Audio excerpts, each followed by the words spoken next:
Selamat datang di channel Project SEO. Ini adalah channel tempat berbagi informasi seputar search engine optimization dan juga optimasi website. Oke, untuk kali ini kita akan membahas tentang seputar egg domain. Fokusnya sendiri kali ini kita bahas tentang egg domain yang bagus itu seperti apa sih? Biasanya memang sebuah domain berumur itu dipilih berdasarkan beberapa pertimbangan dan biasanya bisa dilihat dari metrik yang dimiliki oleh domain itu sendiri. Kalau misalnya domainnya bagus, maka kemudian kita bisa membelinya. Tapi juga muncul pertanyaan, domain yang bagus itu seperti apa? Pasti ada beberapa kriteria khusus yang kemudian bisa coba kita gunakan. Nah, untuk mencari domain berumur atau egg domain sendiri kita bisa menggunakan beberapa tool. Dalam beberapa video sebelumnya sudah dibahas kita bisa menggunakan tool gratisan ataupun berbayar. Nah, kemudian cara lain juga untuk bisa mendapatkannya bisa membeli dari penjual jasa egg domain.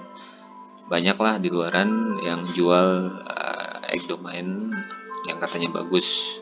Tapi sebelumnya tentu pasti kita harus bisa mengecek terlebih dahulu tentang metrik yang dimiliki oleh domain tersebut, apakah memang cocok atau tidak.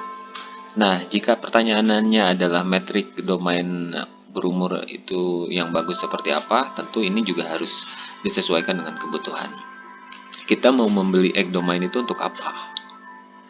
Jika memang tujuannya untuk optimasi, misalnya untuk digunakan sebagai website utama, lalu kemudian di branding ulang, ataupun juga digunakan dengan tujuan untuk membuat private blog network atau PBN, tentu mungkin berbeda.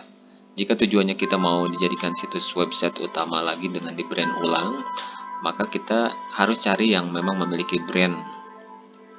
Dan kemudian kita branding ulang pakai teknik untuk kebutuhan misalkan lokal Indonesia. Sementara untuk kebutuhan PBN, tentu nama tidak terlalu penting. Yang penting adalah kualitas dari metrik domain itu sendiri.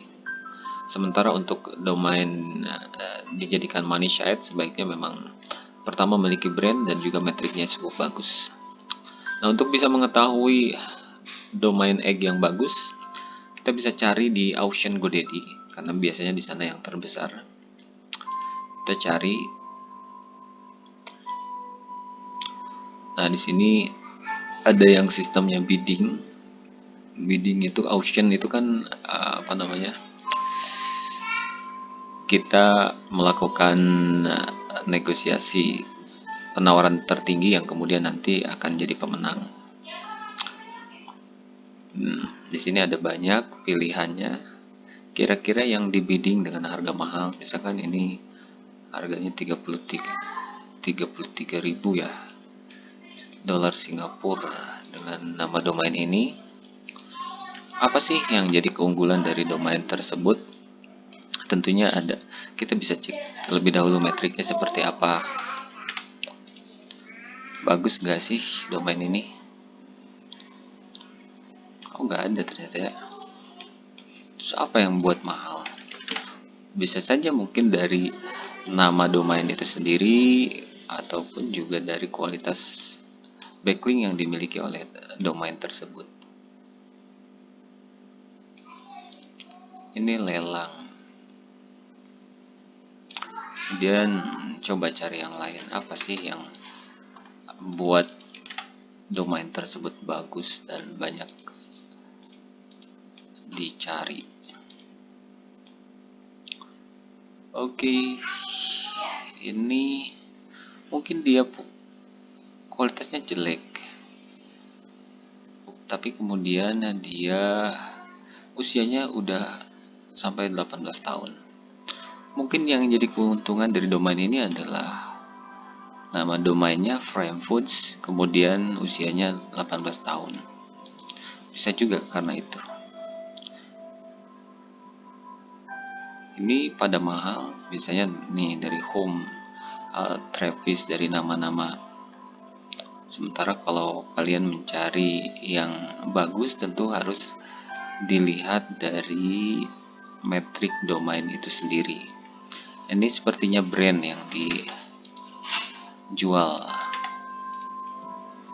avante.com.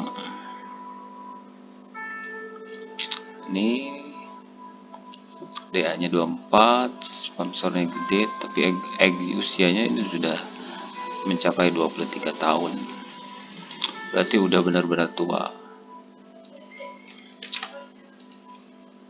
Belum pernah diperpanjang, belum pernah drop. Ini kualitas domainnya Pinteclus, Outlaws. Nah, kalau nyari di auction ini tentu memang harus dicek satu persatu juga di mana letak keunggulannya dan kita butuh untuk apa. Misalkan kalau untuk brand, misalkan kita cari yang pendek-pendek seperti Hotelnet. Nanti kan kita bisa ada home crew kalau mau buat blog tentang home atau rumah, web blog dan lain sebagainya. Itu kalau kita nyari di GoDaddy. Nah, untuk mencari yang bagus tentu kita bisa cek metriknya. Pencariannya sendiri bisa kita lakukan menggunakan tool yang gratisan ataupun berbayar sesuai dengan apa yang kita inginkan. Tapi kalau misalkan mau beli, sebaiknya cek terlebih dahulu metriknya seperti apa. Atau biasanya pihak penjual akan menjelaskan tentang kualitasnya seperti apa. Misalkan memiliki backlink dari domain authority. Nah, itu biasanya yang membuat harga domain terutama untuk PBN mahal. Domain authority apa saja? Salah satu diantaranya misalnya ada Washington Post, ada Yellow Flag, kemudian juga ada situs-situs portal berita besar luar negeri. Biasanya harga domain tersebut akan mahal. Tapi kalau kalian hoki bisa saja dapat dengan harga murah. Sedangkan untuk pasang backlink di domain besar itu butuh dana yang cukup besar pastinya. Jadi sebuah keuntungan jika kita dapat sebuah domain yang memiliki backlink dari domain authority. Nah, yang pertama domain metrik yang bagus itu tadi disebutkan adalah memiliki backlink dari domain authority. Kemudian yang kedua tentu usia menentukan. Di sini tadi ada yang berusia sampai 23 tahun. Kompas, Detik juga usianya cukup lama. Jadi bisa jadi salah satu hal yang pastinya berpengaruh. Kemudian selanjutnya dari metrik DAPA. DA-nya berapa, PA-nya berapa. Meskipun ini tidak terlalu penting juga sih karena bisa kita naikkan nanti ketika kita bangun ulang. Kemudian Alexa juga tidak begitu penting karena ini akan berpengaruh berdasarkan traffic yang masuk nantinya. Kemudian kriteria metrik selanjutnya adalah masih memiliki indeks. Jadi ketika kita cari di Google Search,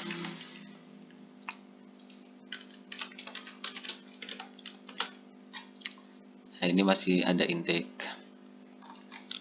Bahkan selanjutnya metrik yang bagus itu adalah memiliki traffic. Cara mengecek apakah masih ada traffic atau tidak, pertama bisa dari Alexa ataupun juga kalau pakai Ahref di sana bisa kelihatan. Itu. Jadi tadi udah dijelaskan beberapa metrik yang bagus itu memiliki backlink dari domain authority, kemudian memiliki usia yang cukup lumayan, kemudian juga memiliki DAPA tinggi, memiliki spam score yang rendah, itu penting. Kemudian juga memiliki indeks, dan satu lagi yang biasanya saya gunakan adalah memiliki TFCF yang tinggi. Karena ini cukup berpengaruh juga pada performa dari website tersebut dan terkadang agak jarang atau sulit untuk turun kalau sudah punya TFCF. Beda dengan DAPA biasanya bergantung pada postingan artikel. Sedangkan TFCF itu ketika saya beli domain egg yang punya TFCF tinggi, kemudian stabil sampai sekarang meskipun sudah dibuild ulang dengan konten yang berbahasa Indonesia. Oke, jadi segitu pembicaraan kali ini. Mohon maaf panjang lebar, semoga bisa dipahami, dan mohon maaf juga atas semua kekurangannya. Sampai jumpa di video selanjutnya. Bye-bye.